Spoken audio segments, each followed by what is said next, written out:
Thanks for listening to the Upstream Leader podcast. Great news! Registration is now open for all Upstream Academy programs.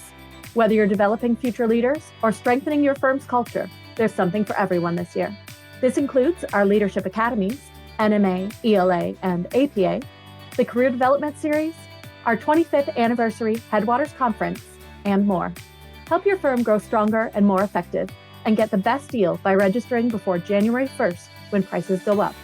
And if your firm wants to maximize your experience, join Upstream Academy Network for program discounts, ongoing learning, and firm-wide resources. Plan your year and invest in your team. Visit upstreamacademy.com to register for all programs. That's upstreamacademy.com.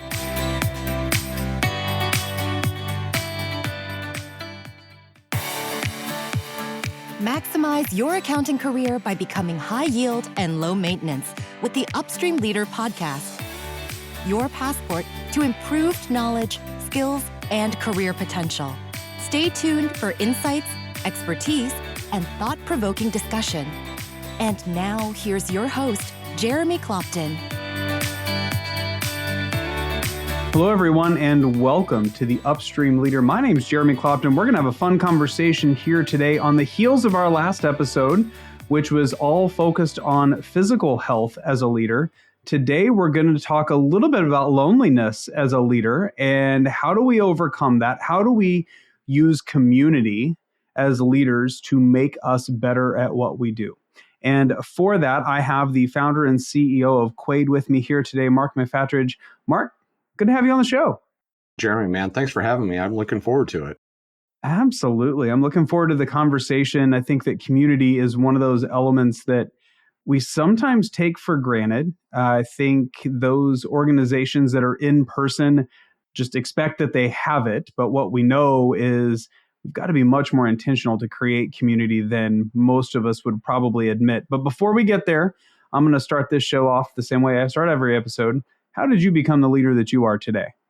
Yeah, I love this question. I've been listening to several of your episodes, and so I've practiced. I've got my answer down. Very good. In all honesty, I've been super blessed throughout my life, really, not even my professional career, to be around great leaders. And one of the things that I've always been fortunate enough to do is do what I call pocket experiences. So as I see other leaders in action, I kind of take note of how they handle certain situations and how they communicate. And honestly, sometimes I see what not to do in certain situations, and I kind of put that in the other pocket. And so as I start to find myself in these situations, I'm able to pull things out of these pockets and go and make them mine, but have some experiences that come from others that I've built. You know, I'm not very bright. I'm from small town Indiana, and so I don't have any original ideas. So I've had to just kind of copy and mock everybody that I've been around. But again, just being super blessed, literally my entire life, being around great leaders and just watching how they handle certain situations. And then when I find myself there, just making it mine and doing it that way. So it sounds like, and this isn't really a surprise, community has played a significant role in your background as a leader and how you've gotten to where you are today. Talk to me a little bit about this idea of loneliness in leadership. I know we've chatted about this a little bit as we've talked about what Quaid does, but give me a little bit of a insight as to what exactly does that mean? I think we've all probably heard the phrase, oh, it's lonely at the top, but what exactly does that mean for a leader, and what are some of the impacts of that? Yeah, it's a great question. I think, you can see studies out there today that loneliness in general is at an epidemic level, right? That even as connected as we are technology wise and all this kind of stuff, people are really suffering from loneliness themselves. Take that to the CEO level or the entrepreneur level or the business owner level, and it magnifies it even more. And here's why. If you own a business, there is nothing like that in the world, right? Everybody thinks that it is the easiest thing to do, right? You set your own hours, you make whatever you want, you take off vacation whenever you want. And we know it's simply not true, right? Like I think if I looked over and I calculated my hourly rate at the times that I've been CEOs of organizations, that hourly rate is pretty low. When you start adding in waking up at 3 o'clock in the morning and starting to write down and notes and what you need to do tomorrow and who you need to contact, worries and whatever. So that loneliness piece, there are so few people that have those experiences, those opportunities and challenges that are faced by CEOs and business owners and entrepreneurs, that you just don't have anybody to talk to. And, you grow up thinking that you have to know everything and you always have to be on. And that is a tough way to go through life, man. If you can't talk about what you're facing on a day-to-day basis and knowing that literally every decision that you make affects not only you, not only your family, not only your company, but your employees and their family, your vendors and their families, your customers and their families. And like every decision you make is amplified and affects so many people that people just don't understand the pressures. If they've never been in that role, they don't understand the pressures that come along with being in that. And so it is lonely at the top because you don't know anybody that you can talk to. And in our profession with partners or business owners, and it may feel like, oh, well, there's lots of other partners here. I would speculate most aren't having those types of conversations. They're talking about getting the work done. They're not talking about, okay, well, how do we actually solve some of the business challenges that we have? So how does community help with that? And maybe I should step back first. How do you define community? Yeah, I think you can talk about it in a bunch of different ways. I think one of the ways that it makes sense for us to focus on during this conversation is that independent community, which sounds almost like an oxymoron. But yeah, if you're able to have a community of people that are like situated, and I stopped using like-minded several years ago, but like situated. So meaning they have similar roles, similar responsibilities, that type of stuff. So they have similar challenges and opportunities and know what you're talking about. They get to know you on an intimate level, kind of how you operate, who your family is and all that kind of stuff, but they're independent of you, meaning that gives them the freedom to say, Jeremy, I hear what you're saying. I think that's a stupid idea, right? And they're coming at it out of love, right? Out of hope that you're going to do better and help achieve whatever your goals are. So what I love about having a community around you, it's that independence, but that intimacy, that know you and cheer for you and want you to be successful, but they're going to come at it and share with you their experiences and then also hold you accountable to achieving your dreams and doing the right things. And they're going to be radically candid, right? Of your ideas and your thoughts and just not hold back because they're doing it out of their love for you and their hope that you're able to achieve what you want to achieve. That's the type of community that I like to focus on right now and how it really applies to some of our conversation today. So given that definition, I'm fully on board. That sounds like an absolutely wonderful group of people to surround yourself with. If you're feeling lonely at the top, and maybe treat me as though I have no idea what I'm talking about, because sometimes in this topic, I think I don't sometimes. How do I go find or build a community? It almost feels like how do I go make friends as an adult in a leadership role?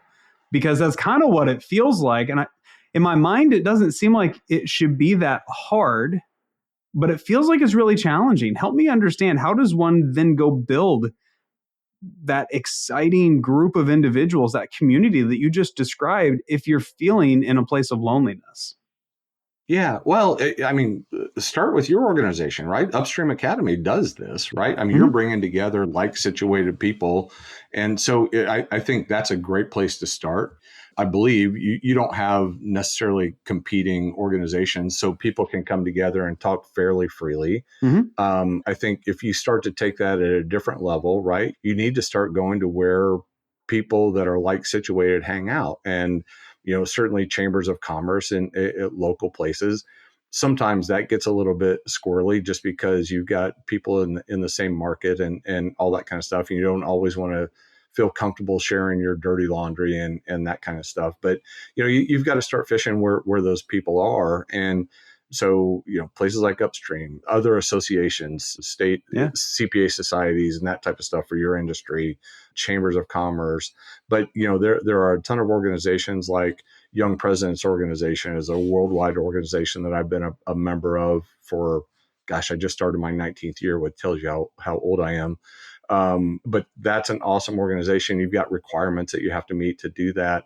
But, frankly, that's why Quaid was started, is to provide a community for CEOs and entrepreneurs to have those discussions, to have those relationships where they can push each other and hold each other accountable and cheer for each other and pat each other on the back and kick them in the butt when they need that too. So, there are organizations out there. Every city has them. Industries have them. But yeah, that's where I would start. But gosh, you guys are doing it, right? Yeah, I mean, absolutely. I think that there are plenty of opportunities. We've got peer networks, we've got conferences, managing partner groups.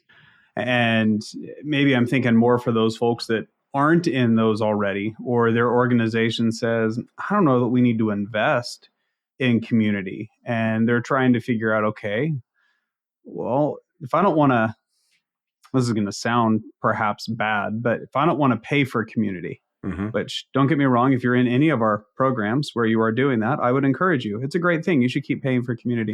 But I don't think you're paying for community in that case either. You're really paying for other things. But that aside, if I'm sitting here listening to this and I'm thinking, all right, all those things are great, all these organizations, what have you, what you said at the start is perhaps most meaningful, which is go find where like-situated people are located and go find people there.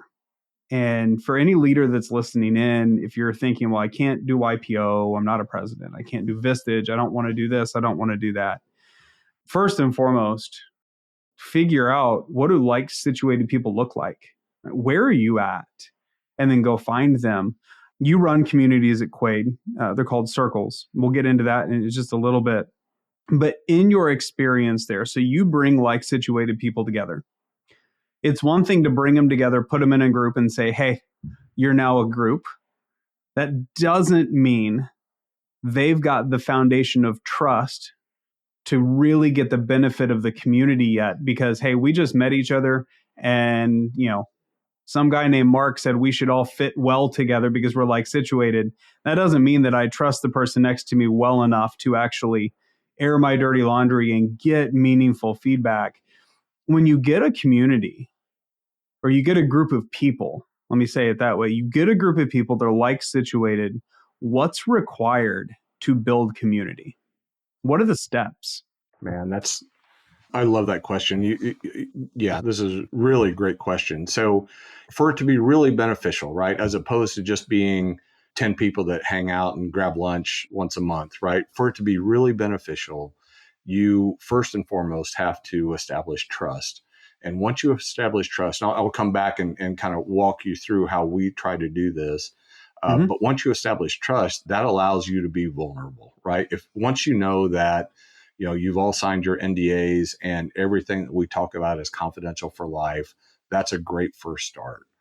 But you still have to be comfortable. And it's an evolution, right? This is, I think the important thing to know is, something like a Quaid Circle or a Vistage group or a YPO forum, these are not necessarily curriculum-based things, and it's a finite deal. In 12 months you're going to be cured, and everything is going to be great. It's right. Like this is an evolution of time, and the real ROI doesn't start to happen at the first month or first 2 months or first 3 months, because it takes a long time to build that trust and to feel the trust that allows you to be vulnerable and kind of open up your issues and opportunities for other people to help you get inside of it, right? Again, hardwired as leaders to keep things close to our vest, because we don't want people to think that we're weak or that we're not succeeding or whatever it is. And so how do you do that? Well, I can share from the Quaid experience, when we bring together a new circle of 10 allies plus your circle director, the very first meeting, the first thing that we do is we typically have a personality assessment, whether it's MPO or it's predictive index or it's DISC or something like that. We'll have an expert come in. They'll have done the assessment. They'll share those results. They'll talk about what the dynamics of this circle are, number one. So now everybody's on an even playing field. Like you said, they don't know each other until today, right? And so now you get at least some insights into their personality and how they communicate and that type of stuff. That expert leaves. The next thing we do, and we don't tell them this up front, so I'm kind of spilling the beans here if anybody's listening and they join a circle tomorrow, but I say, tell me your life story without sharing anything professional. As you know, like typically when we introduce ourselves, it's like, hey, I'm Mark McFatridge. I'm the founder of Quaid, or, whatever. I'm Jeremy Clopton. I'm the president of Upstream. That's how we start out. So now you can't do that and you get it unexpectedly. So you immediately start to go with, I was born in a small town, Indiana. My parents got divorced when I was 5, and like all this kind of stuff. And all of a sudden, somebody goes, you know what? I grew up about 30 miles from you, and my parents got divorced. And now all of a sudden, you've got this chatter going on and it's all personal, which in and of itself is vulnerable, right? Like you don't always share all the good and bad and ugly of family life and growing up and all this kind of stuff, but that becomes an instant bonding moment. And quite honestly, that establishes that trust and vulnerability from the very first meeting. And then it just builds upon that meeting after meeting. Now, I will tell you that because it's generally all CEOs and entrepreneurs, that the second meeting, we have to get into business right away, or else, they're like, hey, this is a little bit too woo. We need to back off on this a little bit. But honestly, that's how we started. And we started and it really establishes that trust and vulnerability from that first meeting. Yeah. So what I'm hearing is, first things first, you take the legalistic stuff, get it done. NDAs, all the confidentiality, all the agreements and all the legal protections are in place. That eases the mind from a legalistic standpoint, if you will. I'm not worried that somebody's going to go steal my trade secrets or whatever. So we've got that out of the way. You get some characteristics out of the way.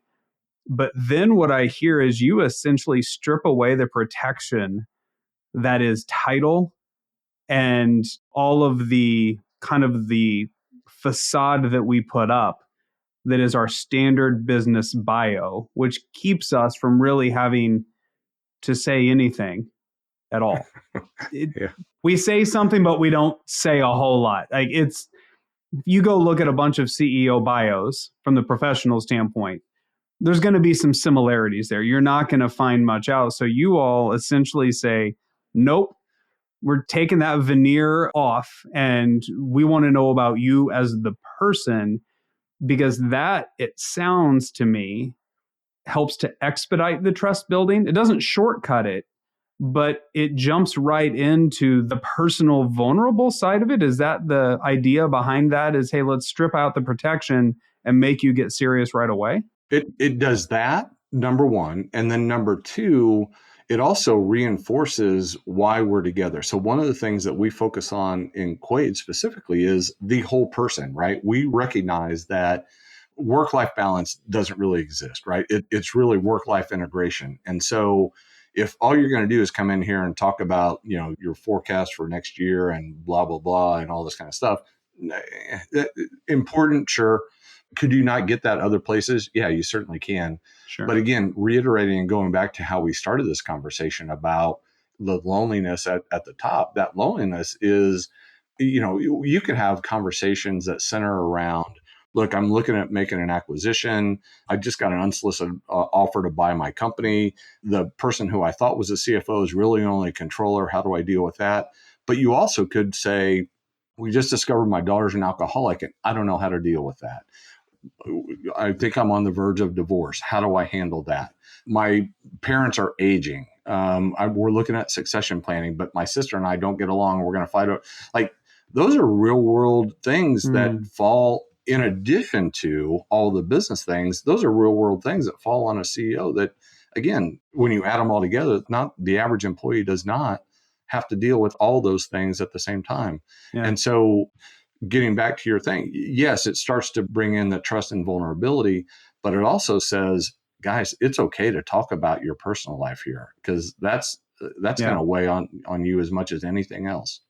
And that's where I would say in our profession, it's incredibly important for a community, because you may have a group of partners But the comfort level with going into some of those things doesn't always exist, or it may feel like I'm a new part. I can't really get into that here because I don't feel that level of comfort yet, and the amount of time and just understanding the nuance there. So having that external community, don't get me wrong, I'm a huge proponent of building community within an organization, within a firm. You need to have strong communities.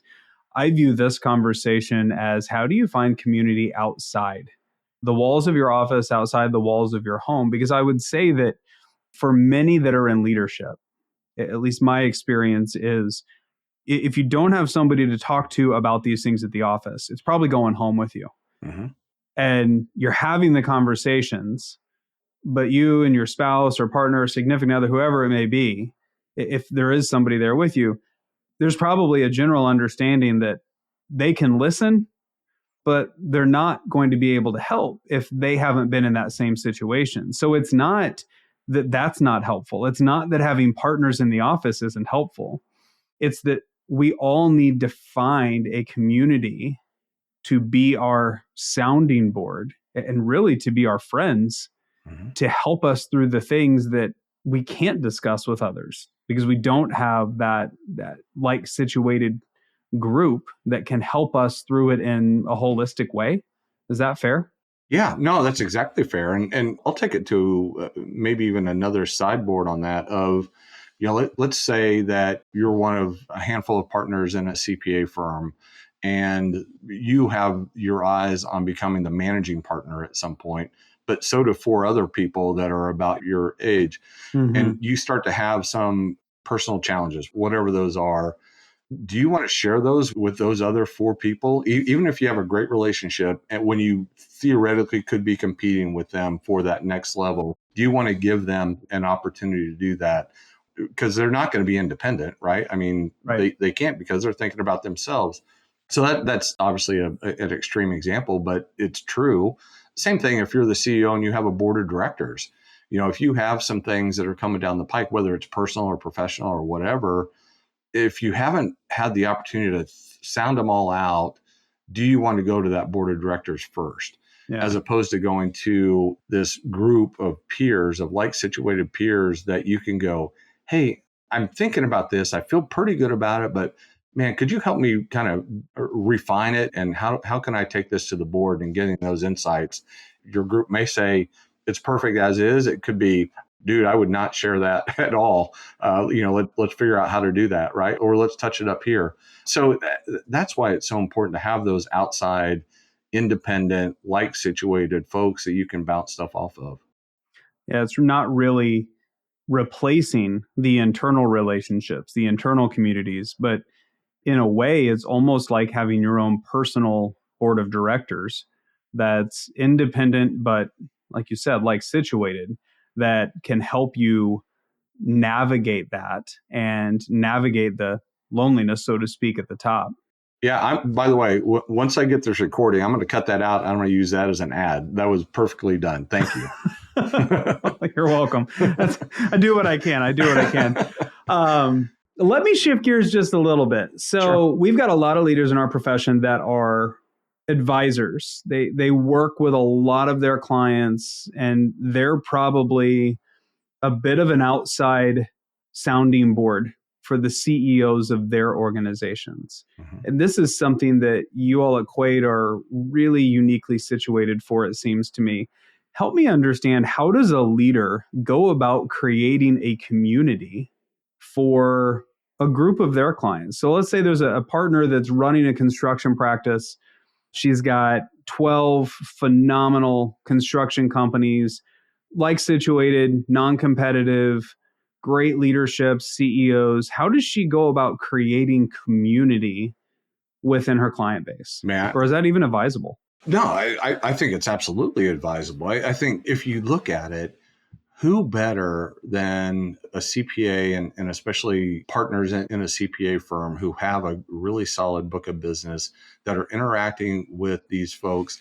They're calling them on a regular basis, asking probably more tactical strategy type questions, that type of stuff. What a perfect position to be in to say, you know what, that's a great question. I have 9 other clients that are pretty similar to you, like you said, non-competitive, maybe even different industries, but they're like situated. They're facing the same opportunities and challenges. What if we all came together? I'll facilitate it, but I'm not going to be the expert in here. You guys are going to help each other grow. I mean, think about that. Think about how powerful that could be to set up a group like that. And again, a lot of firms are having, get-togethers where they're talking about different tax code changes and all that kind of stuff. And that's Sure. good. But, I would contend that, to me, that's almost table stakes, right? That you've got to do that type of stuff. If you really wanted to take advantage of your expertise, your client base, your relationships with those, you'd start to bring those people together. And now you look like the true trusted advisor, because you're not just regurgitating facts and codes and changes and all that kind of stuff. You're actually bringing together these groups that can lean on each other and push each other and hold each other accountable. And all you're doing is facilitating those conversations, and they're learning from each other. And they're talking about different banking relationships. They're talking about different HR relationships. They're talking about how they're marketing, how they're doing website design, all these things they're sharing amongst themselves. And, that partner in the CPA firm may or may not be experts in all those. And yet they're experts in bringing these relationships that they already have together and allowing those conversations to happen. I think it could be a real differentiator for firms. So education is good. Facilitating community is great. Accountants are probably thinking, yeah, lovely idea. I don't know if you've met us before, but we tend to be a little quieter. We claim to be more introverted than most. I don't know that it's true. We claim it. So is this a skill set that A, accountants have, or B, they could at least develop? Is this something that you can teach, or is facilitating community something that is reserved for those that are more, I don't know, the eye on the disc scale, on the disc assessment comes to mind, that are out there, let's shake hands and kiss babies and, be really, really outgoing. Is it reserved for folks like that, or can anybody do this? Well, I do it, so that's proof that anybody can do it, if I'm being honest. We didn't talk about my background. So I was an accounting major. I went to public accounting right out of school. Yep. I hated it and got out of it. But the beauty, in my opinion, the beauty of setting up these circles and being we call them circle directors, but the facilitator, the moderator of these is, you don't have to be outgoing. You have to just have a knowledge base of who's in the room, some background on their experiences. So you can go, Jeremy's talking about whatever, making an acquisition. And you could go, oh, well, hey, Susie, you just made an acquisition. How did that go? How did you approach it? What were you looking at? All that kind of stuff. That's it. You don't have to be an expert on anything. You just have to be able to go, hey, why don't you talk about that? Or maybe you go, Jeremy, share a little bit more of that, because I don't think you're going deep enough. That's it, right? There's no expertise about it. There's no, you're not singing and dancing. You're literally just kind of facilitating conversations amongst like situated people who are already interested, and they've already earned the respect because you've hand selected these 10 people to come together who are going to get along, right? Or at least challenge each other and push each other and that type of stuff. I mean, I don't care how big of an introvert you are. That's about as easy of a community as you can be in. Yeah. And what a great opportunity to learn more about your best clients, build relationships with your best clients, perhaps an opportunity to land new work by allowing your best clients to invite close peers that you don't yet work with that they think would benefit. I mean, I'm sitting here thinking, what a business development opportunity. Boom. And provide, bring in an educational resource from your own firm of maybe a service that is not widely known that you do, or is not widely used by that group, and expose them to that. I think it's an amazing, first of all, I think it's a retention of your client base. Yeah. Right. I mean, absolutely. So now you become a true trusted advisor. You've solidified this relationship. They're going to go tell people. So now it's a business development piece. You can offer this as, you can charge for it. You can include it in your fees, whatever, however you want to do it. But I think it's a true differentiator, especially as, I don't want to say that service-based firms are becoming commodities, but I will. there's a lot of technology. Service-based firms we run the risk of becoming a commodity, there you especially if we over-rely on technology. That's it. There are many, many great firms in this profession that will not become a commodity because they understand the role that their people play in being a differentiator. I really believe that what you've laid out here from a sense of community further builds on that and reduces that commoditization risk. 1,000%. I mean, that's, again, you did a great job of leading this thing off of just talking about the epidemic of loneliness throughout our society right now. But again, it is amplified tenfold, 100-fold in the CEO seat, in the business owner seat, in the entrepreneur seat. And you, as a CPA partner firm, have access to this list of people that you can go, these 10 would get along really good. These 10 would get along really good. These 10 would get along. You've got senior partners who maybe they're starting to slow down their practice and they're not billing 60 hours a week anymore. They don't want to retire, but they want to remain relevant. They've got these great relationships with the clients that they already have. They would be great circle directors or moderators or facilitators. They would enjoy it. They'd get to use a little bit of their knowledge base, but really it's solidifying and expanding relationships. It would be a true differentiator for firms, no question. Absolutely. Well, a lot of what we've talked about falls into the category in my mind of not overly complex. It's probably fairly straightforward, but it's simple. Creating community, facilitating conversation. The skills themselves are pretty simple. The execution for a lot of folks will feel anything other than easy. So give me just a quick overview. How does Quaid help either provide community for CEOs that are looking for it, or how do they help leaders create community where they believe a community needs to be created? Great question. Thanks. I'll say a couple things. And just to tie back before I answer that question, it is, how do they say? Easy, not simple, or something like simple, that? Not easy. Yes. I say simple, it a lot. Not easy. Thank you. It's simple. It's straightforward. Simple, not easy. It really is an art to lead these groups, right? Because it takes a certain amount of emotional intelligence to know when to push, when to pull back, when to, bring somebody in, when to scrap the entire agenda because somebody is dealing with some stuff that's really emergent, that's super important to them. So it's coachable, it's teachable, it's trainable, but it is an art form. So we do it in a couple of ways. Certainly, we have circles that are building all around the United States. And so we have circle directors in many cities, and we're building virtual circles and that type of stuff. So we can certainly accommodate anybody that wants to do that. But we're also starting to train CPA firms, for example, to put Quaid circles and a Quaid practice within their own firm. And so we've got a program that we've developed, and it's plug and play. We'll coach you on how to do it and how to set it up and turn you loose to go, and then provide you support along the way. So handful of ways to get involved, but love where your head goes. And we're aligned. I think that there are some really good ways to differentiate your firms out there for sure. Absolutely. Well, if somebody wanted to learn more about how Quaid could help them with this, how do they get in touch with you, learn more? Yeah, you can get directly with me on LinkedIn. It's Mark McFatridge, or you can go to our website, which is quaidcircle.com. Yeah, either way, we'll get you right to me and our team, and we can walk through and see what makes sense and figure out how we can help. Very good. Well, Mark, I've got one more question for you. As you think to the future, and I know you've kind of reinvented your career a few times.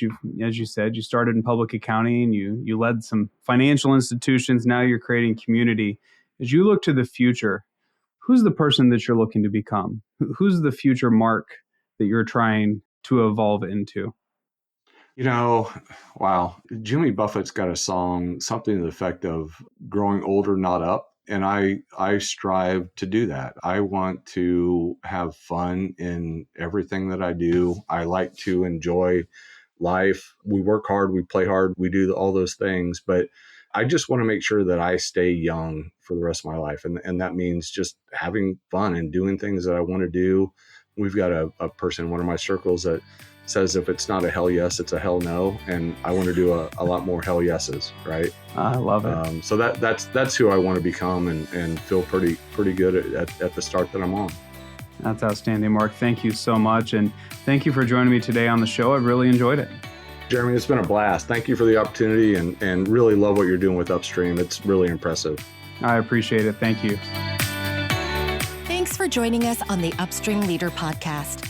We hope today's episode has enriched your understanding of what it takes to become a high-performing leader in the accounting profession. If you'd like to hear more episodes, subscribe on your favorite podcasting app and visit our website where you'll find full show notes and more. theupstreamleader.com.